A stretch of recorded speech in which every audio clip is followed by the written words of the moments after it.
Hello. All right. Hello, everyone. Thank you so much for joining. My name is Hannah Murphy. I am an event specialist for the Whole U. As always, this session is recorded and we will take questions at the end. So just feel free to drop them in the chat. It is my pleasure to welcome Chef Eliot Norris, Assistant Campus Executive Chef, to talk about protein cooking. And we are so excited to have you here. And thank you again. All right. Thank you very much, Hannah. Hello, whole you. What is up, dogs?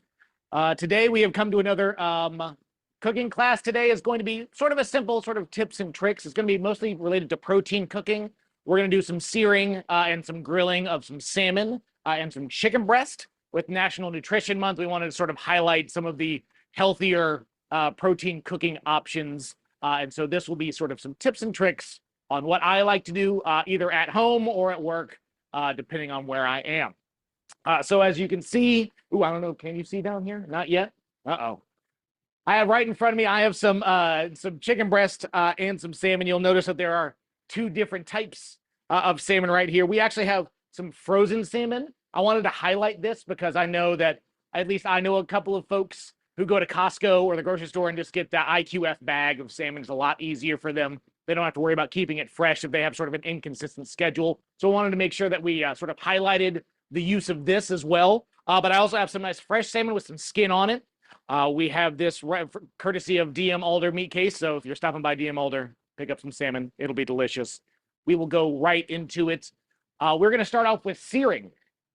Searing is our first sort of cooking, I guess, adventure. It is going to be searing and then grilling. We're going to move everything and go down here to our grill. So we'll start off with searing.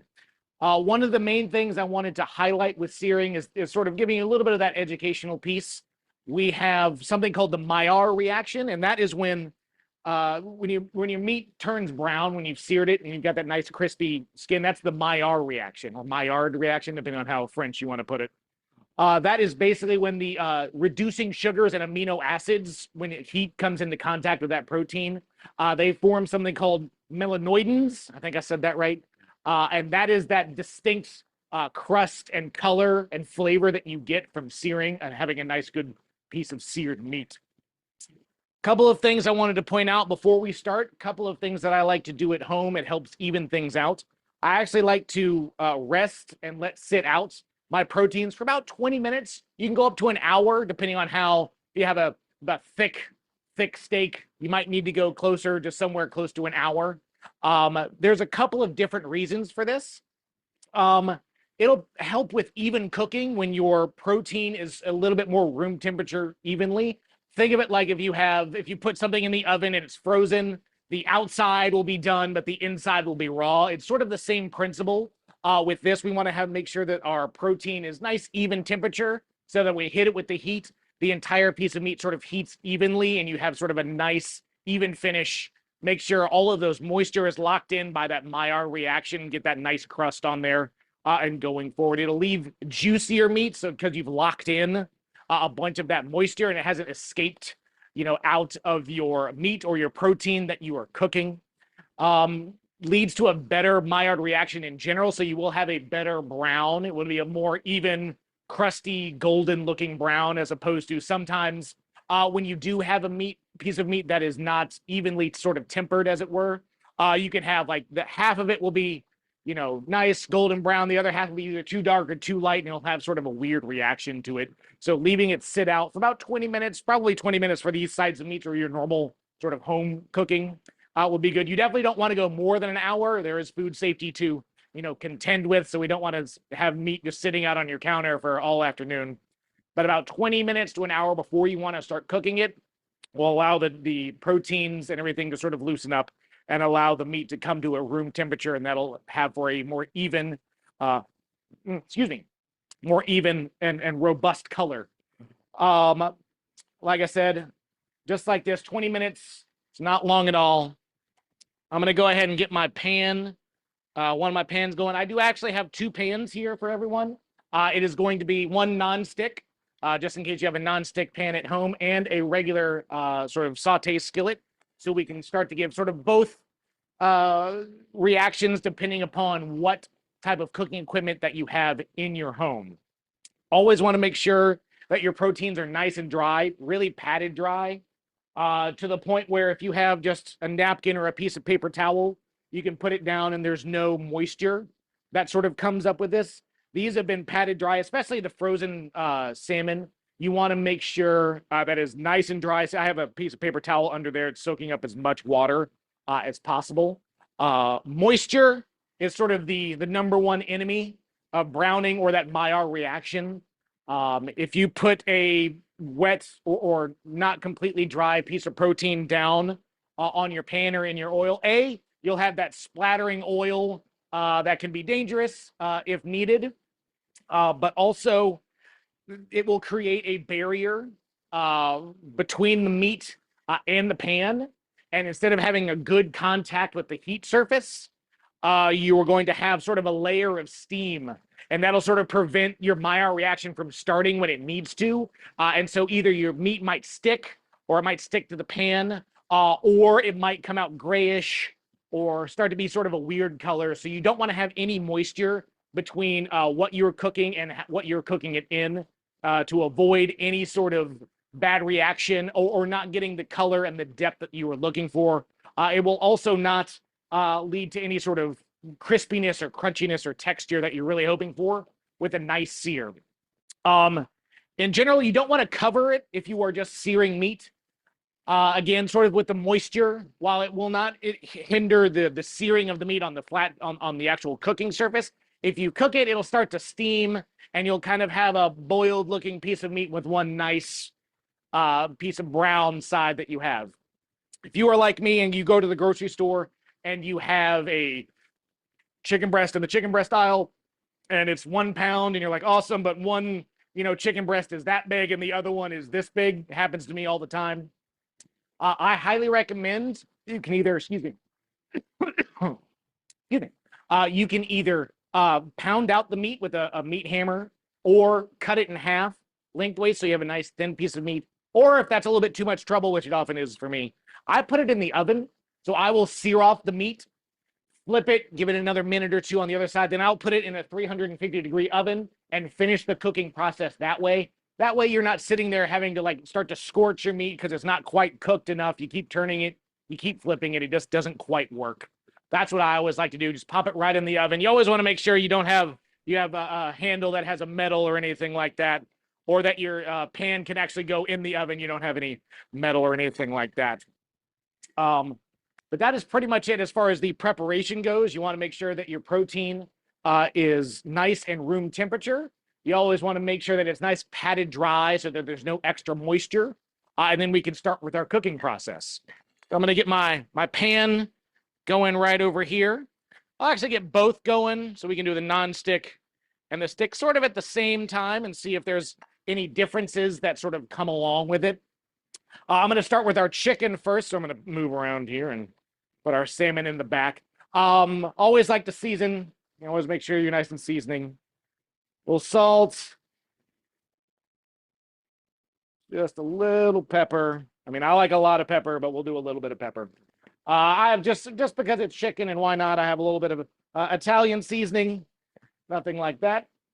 We'll get to the grilling and pan spray and things like that. But for this, we're just using regular canola oil. High temp oil, obviously the best. Olive oils or things like that tend to have a low smoke point, or something of that nature. So it'll sort of burn and start to turn bitter by the time that you get to the searing part of it. If you are looking to use sort of those things as far as the healthier oils go, make sure it is a high temp oil. I know avocado oil, also a good oil. All right. So the thing I like to do, always make sure when my pan is hot, let's see if I can get let's see what best camera, just a little bit of water. Ooh, let's see. All right. We'll try that one more time because now I know we're ready. All right. So when the pan is nice and hot, I'm just literally dipping my fingers just in a little bit of water. You're looking for like 4 or 5 drops of water. And you see how the water is beating and it doesn't automatically boil. That usually means that your pan is ready and good to go. So we will start right off of it. So we're just going to add just a little bit of olive oil or a little bit of canola oil. Excuse me. It's just about a teaspoon, a little bit of tablespoon if you want. I always like to take it off the pan. If it instantly starts to smoke, you're probably a little bit too high. Now, when you're adding things to a pan with oil, you always want to go away from you. So we're going to go out like that. That way, if there's any extra oil or there's some water or you put too much in it, anything that's going to splash is going to go that way, not this way towards me. Going to go that way. So the thing with searing, actually, it might be a little warm. There we go. Turn that down just a little bit. Medium, medium high. If you have a nice thick piece of meat that you want to get and you're going to stay on there for a little while. These chicken breasts are not all of that big. So probably not going to do at medium high. So this is right down to medium. The thing with searing, you don't really want to touch it. You don't want to move it around. You want to let that reaction happen, have that meat have the contact with the cooking surface, and you go from there. I'm actually going to turn that down because I think I got that a little bit too hot. But we're going to season the top right here. You always want to make sure you're seasoning nicely. Ooh, that's a lot of pepper. All right. And we will go right from here. So I do have the nonstick pan right here. We'll kind of do this in sort of Congress at the same time. We'll hit that just like that. And again, we'll just go forward, making sure it's going this way and away from you. So let's see. Change my gloves right quick. All right. So as of right here, you can kind of see you have a nice little reaction happening. You can see the brown happening right here. You can even, if you've done a good sear, if you've had no liquid and you've gotten direct contact, it'll automatically almost be able to shift and move. That means you're on the right track. That doesn't mean you need to start messing with it or good. You just kind of want to let the reaction happen. Although I do get impatient and I'm always curious. But maybe the biggest thing, thank God there's a big clock right here so I can just tell myself to be patient with it. So the Maillard reaction is happening right here. Also, we have the same thing with our nonstick pan. Make sure we get this all nice and seasoned up right over here. And so this is happening. You see how it's still shrunk up a little bit? That's still probably just a little bit too cold. Maybe I could have let it sit out for another 5 minutes. But it's sort of the same thing. But if you had taken a really cold piece of meat, it would have instantly shrunk a lot more just because of that reaction and that tightening of all those muscles. You'll see it's about to start coming up on the side right here. Nice small piece of meat. So we're probably about halfway through the cooking process, and now is a really good time to at least investigate how we've done. And so right here, got a nice golden, crispy. You can kind of feel it with your fingers right here. I'm going to do just a smidgen of oil, just a little bit there, just to make sure our reaction is happening on both sides. And we're just going to let it sit right back down right here. Oh, there we go. So you have a really nice golden color. You don't touch it. Just let the sear sort of happen. And you go from there. Sort of the same thing with the fish. Or not with the fish. with the nonstick. Now, I just turned it up a little bit because nonstick, obviously, you don't have to immediately worry about what is happening. But turn it up just a little bit because you're not quite getting the reaction. I should have tested it. I got ahead of myself. So I'm going to turn this up just a little bit. And so with this nice small piece of meat right here, you can definitely fully cook this in your pan. Now, like I said, if you had the chicken breast that was, yay big when you get it from the store, now might be the time you flipped it. Now might be the time to take it, go and put it in the oven, 350, probably about 10, maybe 15 minutes, depending on the size of meat that you actually have. And so that way you can continue cooking, because at a certain point, if you flip this back over, it's only going to get darker, which if you like it to be a little darker, if you want that sort of dark brown as opposed to golden brown, continue to flip it over and watch it cook and go from there. But usually when you have that big a piece of meat, you're going to want to throw it in the oven. It's going to help keep all those juices nice and locked in. And so that way we can kind of continue going and moving on with this. Let's see. Is there a plate? I'd say that's almost about done. All right. So this is nice and done. I'm going to turn this off, actually. You can.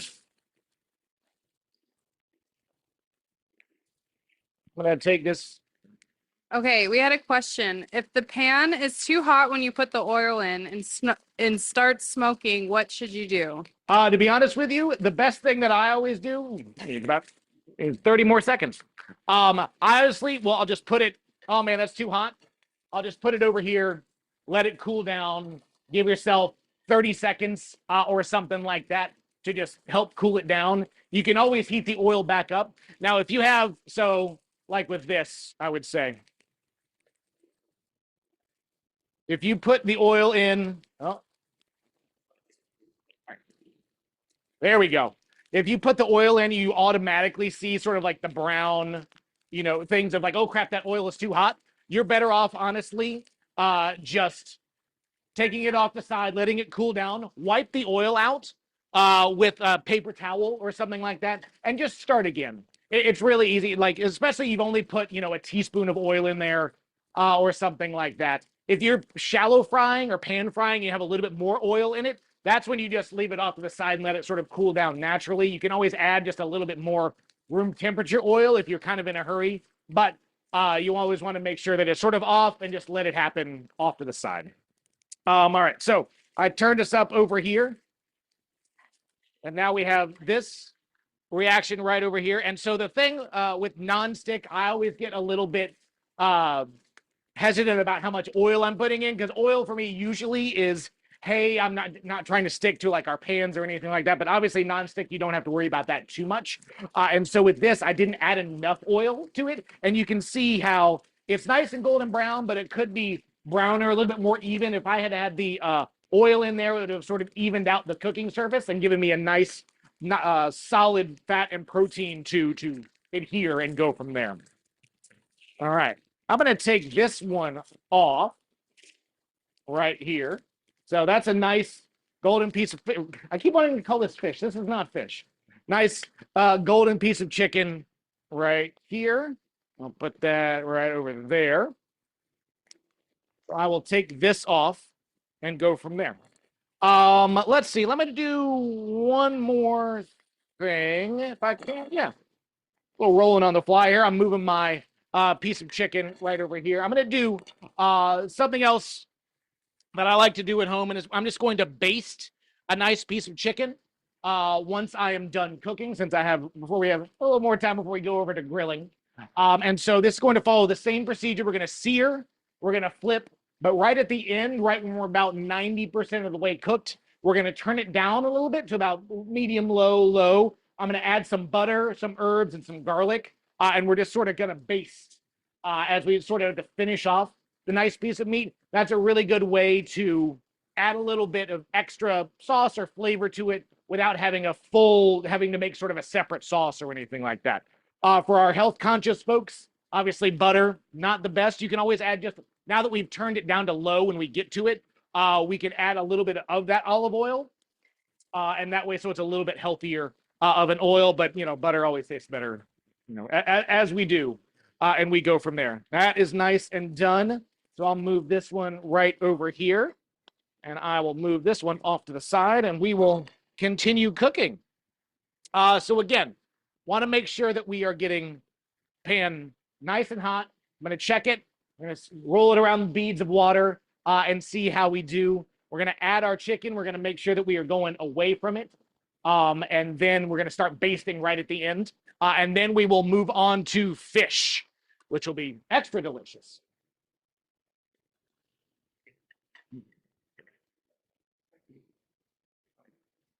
Aha, there we go. All right. So I'm going to put my gloves back on.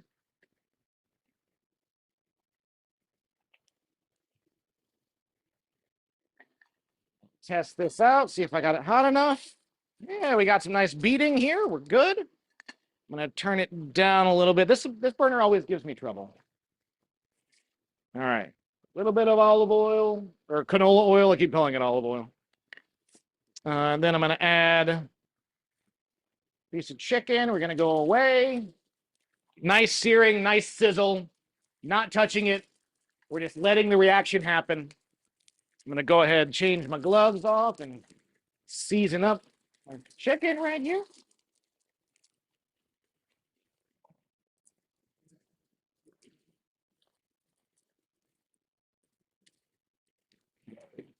Just letting things happen. Yeah. All right.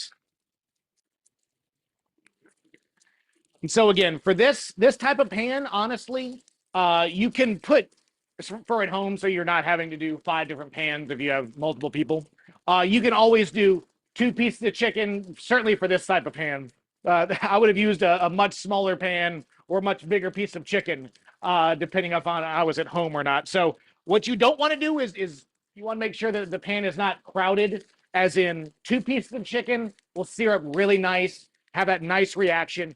3 or 4 pieces of chicken will actually start to create too much steam, and that's sort of ruining your nice crispy golden brown reaction, as we sort of talked about. So roughly 2 pieces of chicken per pan. If you have a bigger pan, you can stick more in, but you always want to make sure, excuse me, that there is 1/2 inch or so more, if you have tons of space between each piece of protein. That way, you know, the protein has its own pan, the protein has its own space, it can do its own thing, and stuff like that.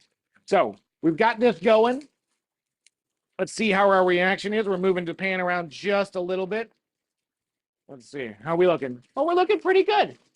Looking pretty good. I'm gonna go just like that. Give that another 30 seconds or so, and then we will head on to our flipping, and then we're going to base, and then we're going to do salmon. And the salmon I'll actually do in multiple steps.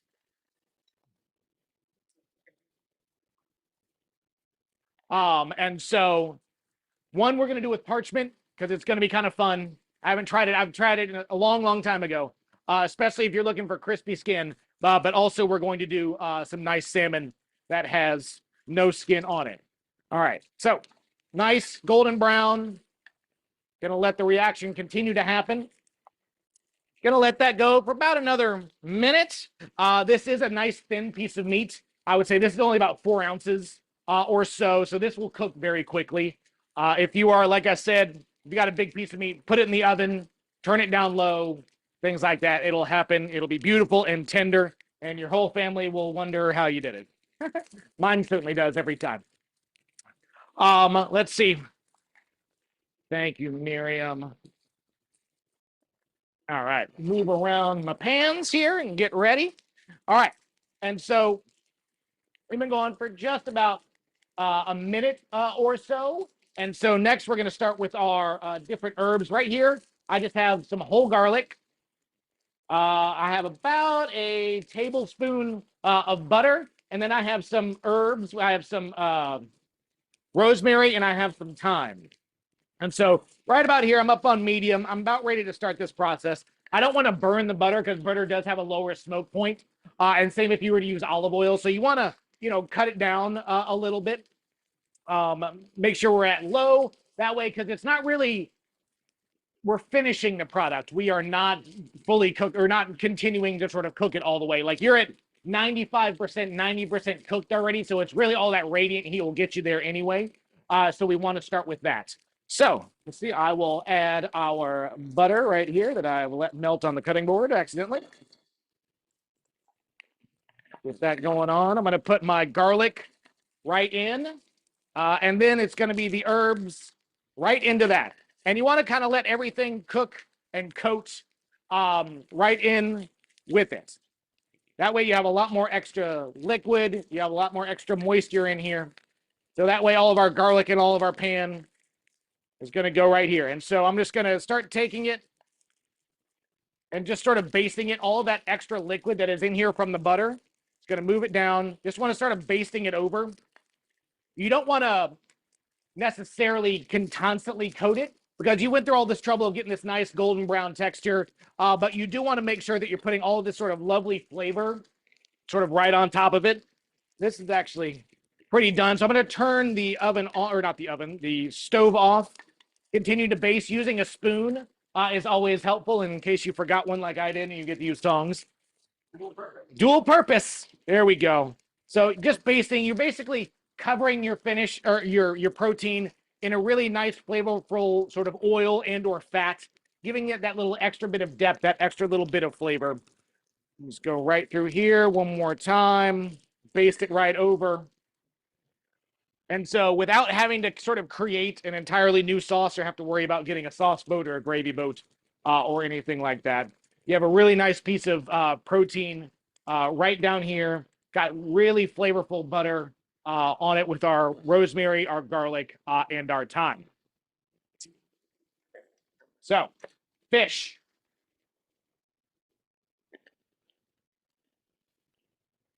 So, for our fish here, I'm going to do something that I've always liked to do occasionally, is that is to cook with parchment paper. Especially if you want skin on. This will help be a really good way to have the skin be nice and crispy, because I've noticed no matter how new or non-stick or seasoned a pan is, the fish skin will stick about half the time for me, and it's kind of a pain in the butt. And so using parchment paper, just like this, regular parchment paper, will be a very good way to keep a barrier between the heat, but also allow it to cook all the way through. A couple of things. It needs to be sort of baking grade or cooking grade parchment paper, not wax paper, not butcher paper, not your child's craft paper, not tissue paper, purely just cooking parchment paper. You do want to cut it, the piece of fish I have, so there's about a ½ inch around each or around the piece of fish that you are trying to cook. That way, you don't have parchment like sticking over the edges of your pan. It might catch fire or anything like that. That's where sort of the health hazards with using parchment go around. It's when you usually have too much or the heat is too high. You can use it in ovens up to about 450. So anything under that, you're pretty good to use parchment with. You wouldn't want to use it on a grill. You don't want to use it on a smoking hot, plancha that has red hot fire of Mordor happening on it or anything like that. So nice, even medium to low temperature on your fish right here. And I'll actually do one in our non-stick pan over here for our frozen pieces of fish. So we want to start off a little bit of oil. Now this is going to be a little bit lower than what I did with the chicken, so it's not as zesty or as spicy. I'm going to put the parchment paper right down, and then I'm going to put just a little bit more oil right on top of it, right there. So this will shake around and move around and go from there. I'll turn it up just a little bit. And so with the fish, here, I'll just move this up right here. With our fish, have our nice piece of skin on fish from our DM meat counter. I'm going to season it up just like that. Want to make sure I season both sides. So we'll get a little bit here and a little bit there. And we're just going to rest this as we're starting to get a little bit warmer right on top of the parchment paper. Just like that. It'll still crisp up. It'll take a little bit longer because there's not direct contact, but it's also going to be a lot less hassle. There's going to be a lot less cleanup involved. The chances of sticking are very minimal.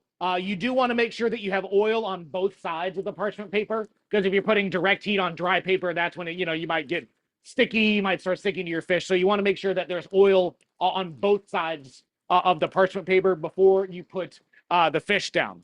I'm going to move on to doing our regular pan here. So I find my gloves.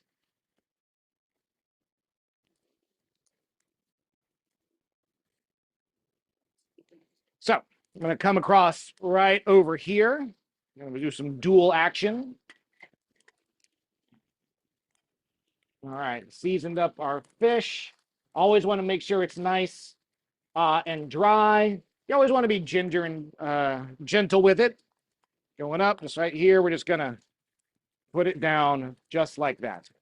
I always like to, especially with our fish right here, if you have a big piece of fish, this one's kind of small, so I'm not super worried about it. But if you have a nice big piece of fish, or you're doing a white fish or something like that, you have a nice big piece, I would always just apply just a little bit of pressure, just to make sure that there's not an air bubble or something like that under the skin, and you have all this nice crispy skin, but have like a coin-sized area in the middle of your fish where the air couldn't really escape. So just a little bit of pressure. You're not trying to squeeze, you're not trying to press or anything like that. Just a little bit of pressure for the first, 30 seconds or so. You can use a spatula if you would like, or anything like that.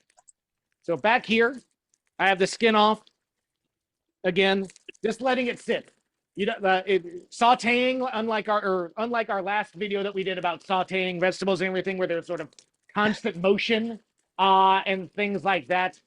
For searing, especially, you just want to make sure that you're sort of letting it happen, because the more you mess with it, the more likelihood it is there's going to be a temperature change or something like that, or you're going to tear something, and it'll kind of be a whole to do to try to get it fixed and things like that. So you always want to make sure that you have a nice hot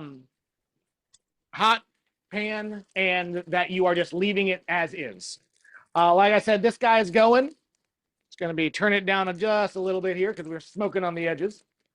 But that's why slow and steady, I would say, or this will be easier, but it might take you a little bit longer if you're in a hurry and you have non-stick pans or things like that. Nice oil, regular saute pan, definitely going to do the trick here. Let's see. Let's get a nice pair of tongs out. Do it just like that. So, how am I doing? Am I a liar? Ooh, we're doing good. It's happening, Sebastian. It's happening. It's working. All right.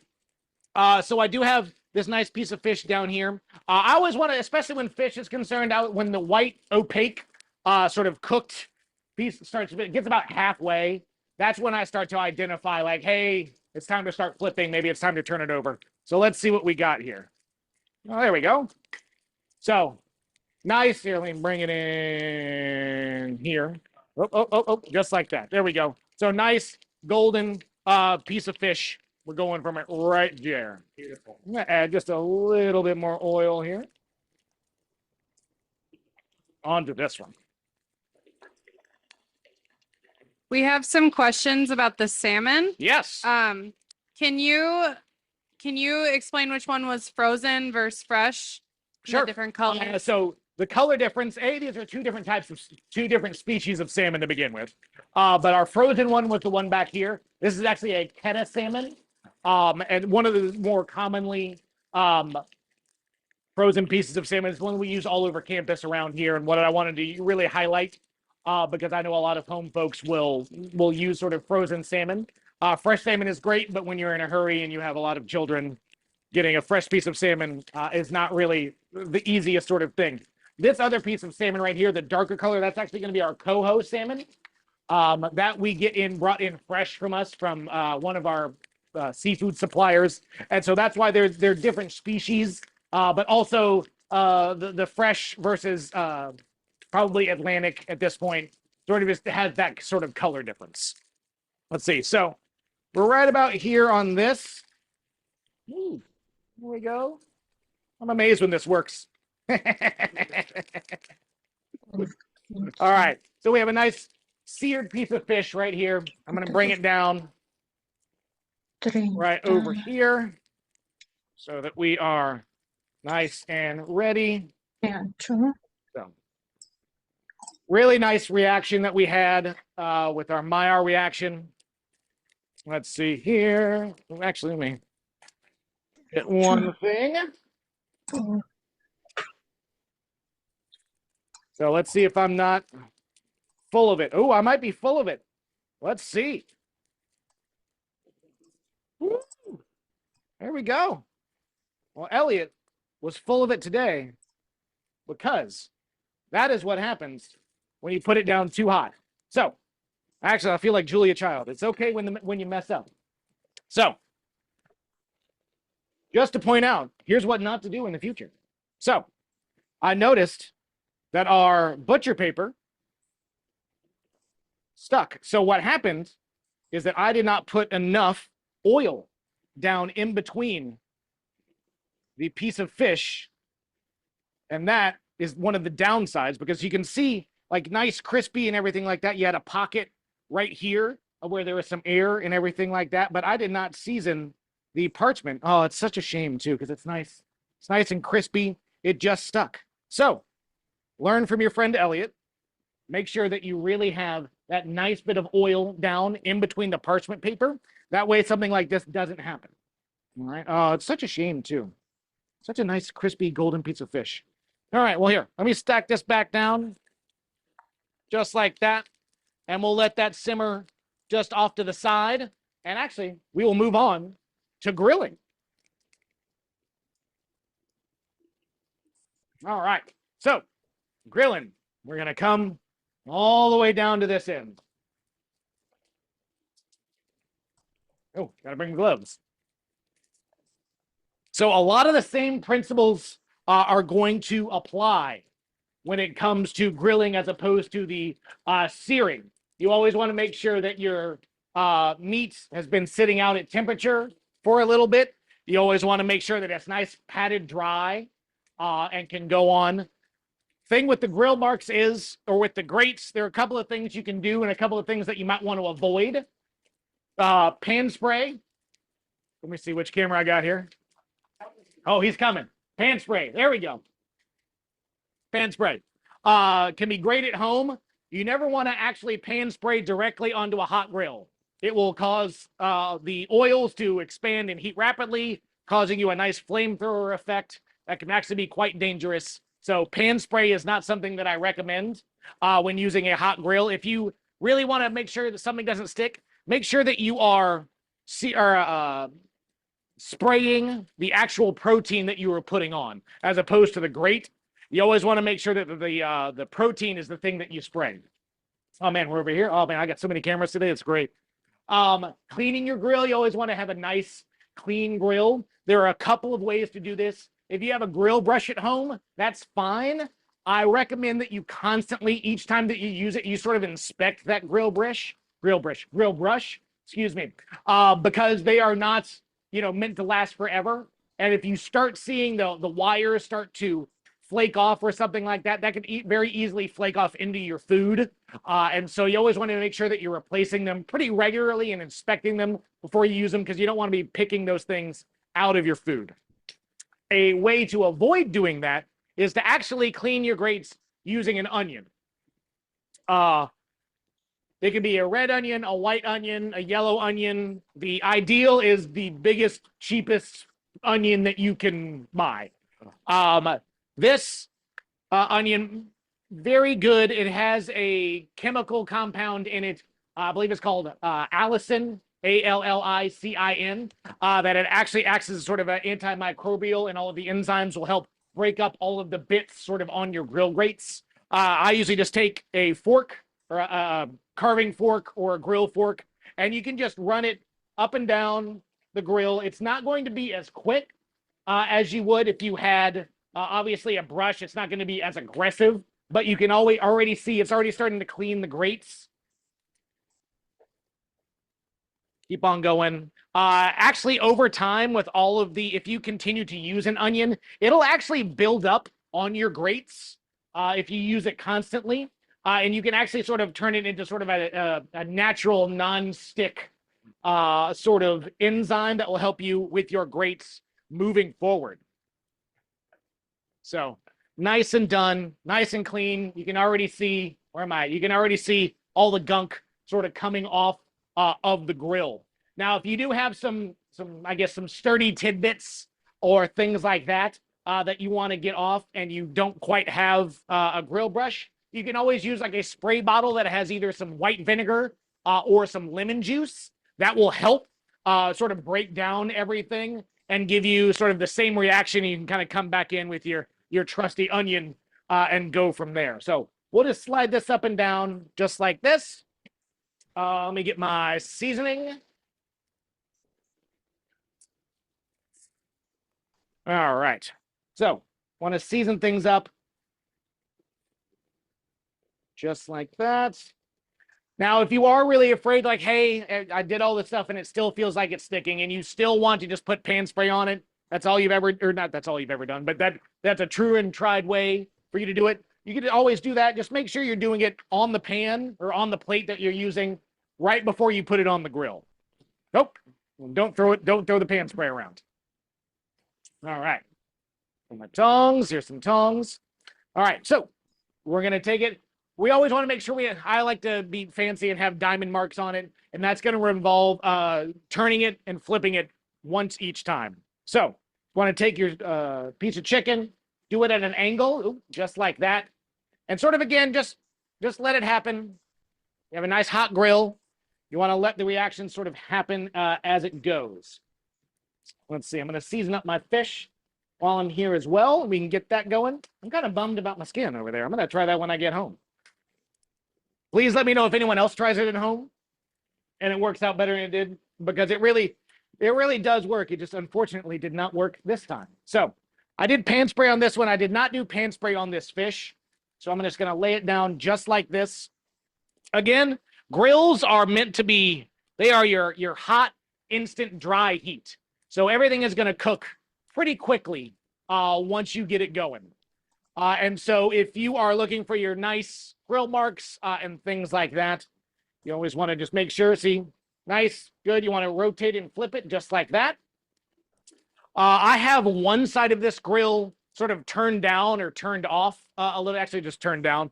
That way, because when it is such a high intense heat, I have such small pieces of meat and protein right here that they will cook and sort of burn pretty quickly, especially since there is no oil or anything like that on them, or the pan spray is the only thing. So as you can see, we've already got some really nice grill marks going right here. Same thing with the fish. Let's just take a look. Really nice grill marks. Just want to rotate that about 90 degrees so you can have those nice diamond hatch marks. If you are doing a marinating, since grilling most of the time, you want to have a nice grilled marinated piece of meat. You want to make sure that you have sort of drained or shaken off as much of that marinade as possible. You want to make sure that there's at least as little moisture as you can. Same with the searing, so that things just don't stick. Because kind of the same thing with the pan and those grill grates. Any moisture or any steam sort of prevents that reaction, that caramelization from happening. So you always want to make sure that you are getting it as dry as possible. Obviously, marinades, you don't want to wipe off all of your good marinade or anything like that. Where am I at now? Oh, man, we're stuck. Cool. We're everywhere. And so you want to make sure that you are nice and not dry, but make sure you're not sopping marinade off of your meat when you put it on. So we've already flipped this once, so you have nice grill marks evenly. I'm going to set this over here because this is still not quite done. So I want to make sure it's still cooking, but we're sort of off to the side. Our salmon, still looking really nice. Got the nice grill marks on it. Depending on the size of the grate, basically this one, you can either, it's really just an aesthetic version or vision, I guess, depending on how you want. I've seen the tiny little cross hatch marks, which are gorgeous. I've also seen people just do one side, so just one line of grill marks, because they have a really fat or really thick grill grate, and it would just look like one giant piece of burnt if they started to do the diamonds on it and things like that. Here, I will get this out of the way. Actually, here, we did pan spray on one. I'm just going to do a little bit of canola oil on number 2 here. Just enough to get a little bit of our reaction coming. So I will flop this on right here. And see, also the thing, ooh, this is actually perfect. With oils or excess fats, when you are using a grill like this, all of that liquid will drip down and it'll start to flash, and that'll actually start to smoke and get bitter. So here, I'm going to move this away, which is why there is so much heat and smoke. And you can see actually right here, it'll start to turn gray. Or wait, right there. Right here. There we go. Man, I'm all over the place. There it is. There it is. So that started to turn gray very quickly. That's actually because of the oil that I just put on it. So you always want to make sure that any of those marinades or anything like that are as dry or as off as possible, because all of that extra oil will start to spurt up and flame. And that way you have all that sort of bitter, burnt oil look on the side of your chicken or on the side of your protein, however you're using it. Here you go. That's nice. I'll put this right over here. That's nice and done. Flip that over. You see, there was a lot there over here. There was a dark brown. Over here, there's a little bit lighter of brown because we didn't leave it on as long. But you can also see a bunch of the gray and stuff like that that came from that sort of sputtering oil. Here, let me grab a plate right quick. So we got our fish right here that is looking lovely, along with our grilled piece of chicken. going right there. I'm going to bring that back over here. We can show that here in a little bit. Switch this out. Go from here. So nice grill marks. We're going to go right up through here. We'll go from there. I would say we're probably about a minute or two of being away or being done. So Hannah, if you have any questions, I'm happy to start to entertain questions. All right. We did have some questions about if you had any suggestions on doing vegetarian grilling. Vegetarian grill. I mean, so it all really depends on what you're doing. There's a really good dish that I know it's a cured cauliflower steak, of where you've got this sugary spice brine that you've really packed in there and left it for like 48 hours pressed in your refrigerator. You just take it off and sear it just as you would. For the most part, the same principles kind of apply. Because while there might not be as many amino acids and proteins and things like that in your vegetarian cutlet or your tofu or something like that, the sort of principle still apply of where you want to have it really nice and dry, no extra liquid if you can avoid it, and still using the same sort of just set it down there and let it cook. So while the reaction might be a little bit different, I think the principles in itself are pretty much the same when you talk about doing like a tofu, a tempeh, any sort of like, cauliflower steaks, mushrooms, things like that, especially mushrooms. You don't want to crowd the pan. If you're doing a whole portobello mushroom or something like that, that's great. You can do it on the grill. You can do it on a pan just like I showed you. But if you're doing like quartered mushrooms or button caps or something like that, once you put it in the oil, you want to make sure you have enough oil, don't touch it. You want to make sure there's tons of room, at least a 1/4 inch or something like that in between all of the bits of mushroom, but then just let it simmer, let it sear, so you have that nice crispy mushroom flavor at the end. Awesome. We also had a question about cast iron skillets. Yes. Yes. Cast iron skillets are great. I love a cast iron skillet. They're one of my favorite pieces of cooking equipment to work with. They work great. The cast iron causes very even heating throughout. There's very minimal oil or extra fat that you need. So you would only need maybe a couple of drops of oil if you were to use a cast iron pan. It gives you very even cooking, very good on cleaning. Never use soap or wash. Put in the dishwasher your cast iron pan. You just usually want to just wipe it out because the heat gets so intense that it actually kills any of the extra microbes. If you have stuck bits in there, you always want to put some salt, like coarse ground kosher salt or something like that, and use just a dry towel or something like that and sort of work out all of your bits and bits of fond and crust that might be left over from any of your cooking. There are some, really nice cleaners out there, the aftermarket that I've never used, but I hear work very well. It's just sort of how in love you are with your cast iron pan. But yes, I highly recommend cast iron pans are great. All right. Another question. Cleaning the grill. Can you clarify what you were talking about? Whether it was water and lemon, water and vinegar? No, just straight lemon or straight vinegar. No extra water. Or you can always come back with your onion. And so right at the end. Yes, just a squeeze bottle or a spray bottle really of vinegar or lemon juice will help get those really stuck on crusty bits right on your grill. Like I said, the grill brush is definitely the faster way. I would say this is certainly more of a longer clean, but it certainly avoids any sort of, particulates or any foreign objects that you might be getting into your food. Also, it smells a lot better, to be perfectly honest with you, than the grill brush and everything like that. But yeah, if you have extra bits or things that are really sort of crusted on there, lemon juice or vinegar will be your best bet.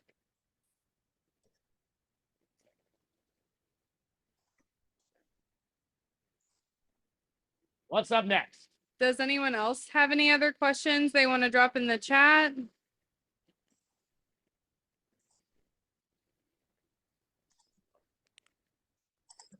No, it's oh good. Yeah. This was great. I'm gonna keep trying that salmon trick.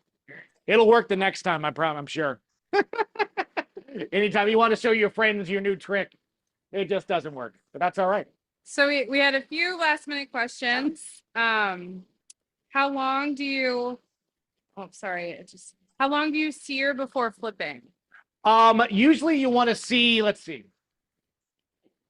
See if I can find it right over here. I'll bring it back over here to you. So usually when you have a fat piece of fish, see if we can zoom in right there. It's going to be right around the Maillard, or not the Maillard reaction. The cooking, that opaque will come up. Oh, there you go, Sebastian. Best cameraman in the business. It'll be probably about half to 2/3 the way up the sides on your piece of fish. That's when you really want to flip it over. On the especially if you're doing just the skin, you want to make sure that you're getting about 2/3 the way there before you flip it over. That gives you a really nice reaction on top, nice golden color on top. And that way you're sort of finishing it on the other side, that last 20-25%. So about once you see that opaque line coming up the side of the fish, about half to 2/3 the way, then you want to give it a flip. Kind of the same thing with the chicken. When you start to see maybe, fingernails or a pinky knuckles nail of white around that piece of fish, but you still have obviously some pink or pink chicken, excuse me, right in the middle of it. That's when you want to flip it over and start that other searing. Awesome. The next question we had are what other oils can you use instead of seed oils? Seed oils, you can do avocado oil, coconut oil. Like I said, olive oil is great, but mostly as a finishing oil. When you're doing high heat stuff like that, it can turn bitter. So I usually stay away from olive oil. Anything that is really high heat, so avocado, canola or rapeseed oil, coconut oil, peanut oil is great. We've gone away from all of the allergens and everything like that. We've gone away from peanut oil, but peanut oil is a 100% great way. Soybean oil also does the trick when you're talking about high heat cooking. All right, we had some questions with protein that we didn't cook today. Okay. Should burgers and steaks be constantly flipped? So burgers, for me, no. I like to do it as a, if you wanted some nice hatch marks on your grill, rotate about, a minute, depending on how fat or well done you want your burger, about a minute to 2 minutes per side, especially if they're really hot grill. And you go from there. I like a medium mid-rare burger. So obviously you can, let it go a little bit longer or extend how many times, but you're better off if you do 2 minutes aside. You're better off doing 3 minutes aside if you want it well done if you're a larger piece, as opposed to doing 2 minutes, 2 minutes, 2 minutes, 2 minutes back and forth. The more you mess with the meat, the more juices start to flow out, the more likelihood you might accidentally grab the wrong end of the burger and it'll break in half and you'll be very sad or anything like that. So I always like to say not a lot of flipping, more extending the cooking time between the flips as opposed to constantly flipping. Steak, I always pan-sear. That is you talk about the cast iron skillet. The cast iron skillet is the best thing for like a nice New York strip or something like that. And you do something very similar to what I did with that piece of chicken, of where you do you maybe 2 minutes one side, 2 minutes another side, turn it down on low, add you some butter, some garlic, some herbs, and just sort of baste it in all of that good juice and seasoning and flavoring until you're ready to sort of take it off and rest it. Chef Tracy, who is the associate director and campus executive chef, she a couple of years ago, I think she hasn't done it since, but she did a fantastic steak class. Gorgeous steaks, cast iron skillet. You're letting the meat rise or get to room temperature, season and heavily and everything. But cast iron skillet and searing is the way to go for me personally for steaks. Awesome. Thank you. And any recommendations for cooking shrimp in a pan? Shrimp in a pan. I mean, it all kind of comes down to sort of the same thing. It depends on what you're looking for. If you're looking for a stir-fried, quick movement, that's easy enough. If you are looking for nice golden color, sort of the same principles apply. You want dry, room temperature proteins, putting them down, letting them sit. That nice brown, that nice sear happens basically when you don't move it. So the more you move it around, the less that reaction happens. So you can just let the shrimp sit. You want about, because shrimp overcooks pretty easily, probably about a minute on each side. Flip it over once, let it happen, and then you're sort of done. Especially if you're looking really for that nice golden brown sort of texture and consistency. Just you want to move it as little as possible. Awesome. Thank you. And another question about the cast iron skillet. Ooh. So back to that. Can you use it on a glass stovetop? Let's see.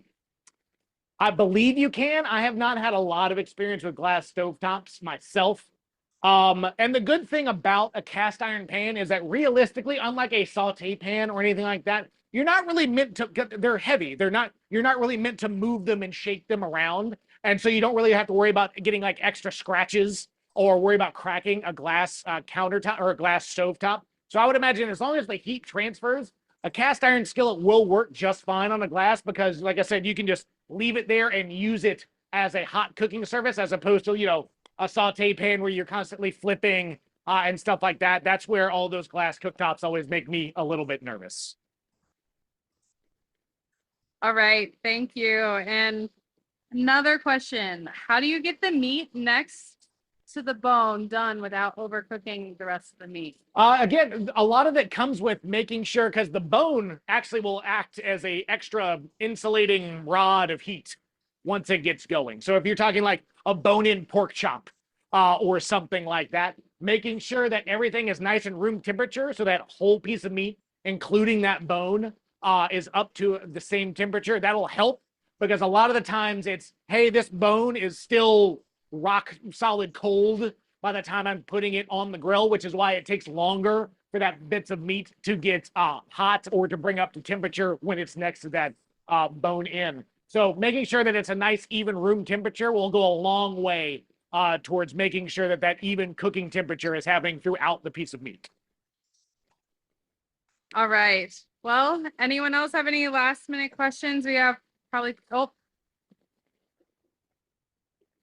okay, we've had this question a couple of times. How do you tell if your proteins are to the correct temperature? Multiple answers to that.